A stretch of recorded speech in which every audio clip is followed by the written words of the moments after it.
ఆయనను ఆశ్రయించు నరుడు ధన్యుడు.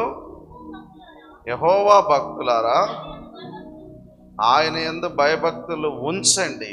భయము భక్తి రెండు కలిపి ఉంచండి.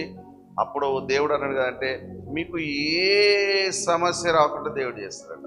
చూడండి 34లోనే ఆ మాట ఉంటుంది కదా, యెహోవాను ఎవరైతే ఆశ్రయిస్తారో మేలు కొదవైండదట. 10వ వచనం చదవండి 34:10. సింహపు పిల్లలు లేమి గలవై ఆకలి గొనును, యెహోవాను ఆశ్రయించు వారికి ఏ మేలు కూడా కొదువైండదు. ఇప్పుడు ఇదే 2వ దినవృత్తాంత గ్రంథం మళ్ళీ 26వ అధ్యాయంలోకి వస్తే, ఉజ్జియా దేవుని ఆశ్రయించినన్ని రోజులు దేవుని సహాయం కలిగింది. ఇక్కడ మరొకసారి రండి ఇందులోకి, 2వ దినవృత్తాంత గ్రంథం 26వ అధ్యాయము 5వ వచనంలో 4వ వచనం చదువుకుందాం. అతడు తన తండ్రి అయిన అమజ్యా చర్యంతటి ప్రకారము యెహోవా దృష్టికి యథార్థముగా ప్రవర్తించెను.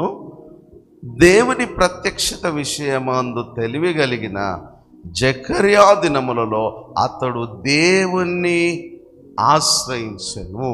ఈ ప్రార్థనలు కూడా మనం ఏం చేస్తామంటే దేవుని ఆశ్రయించడమే. యెహోవాను ఆశ్రయించినంత కాలం దేవుడు అతన్ని ఏం చేసినట్టమ్మా, వర్ధిల్లా చేసెను అని రాయబడినది.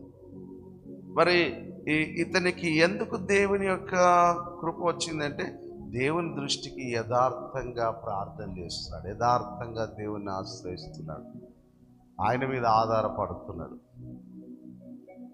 మన జీవితంలో కూడా దేవునిపై ఆధారపడితే దేవుడు మనకు గొప్ప సహాయం కలిగిస్తాడు.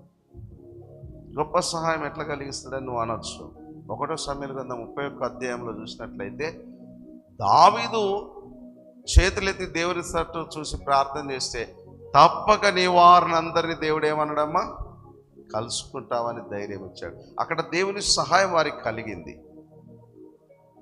కలిగిందా లేదా? దావీదు గారు ప్రార్థన చేస్తే మార్గం దేవుడు ఏం చేసిండట, ఏర్పాటు చేసిండు. ఎక్కడికి వెళ్ళాలో అక్కడికి వారిని నడిపించి దేవుడి సహాయం అక్కడ కలిగింది. మరి ప్రార్థనతో మనం ఎక్కువగా దేవునితో కనెక్ట్ అయి ఉంటే దేవుడు మనకేం చేస్తాడంటే మార్గాలను సరళం చేస్తాడు.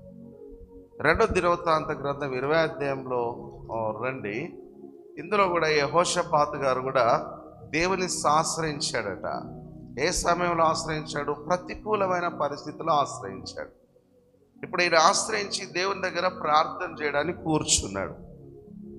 అప్పుడు దేవుడు ఆ ఒక వ్యక్తి మీదకి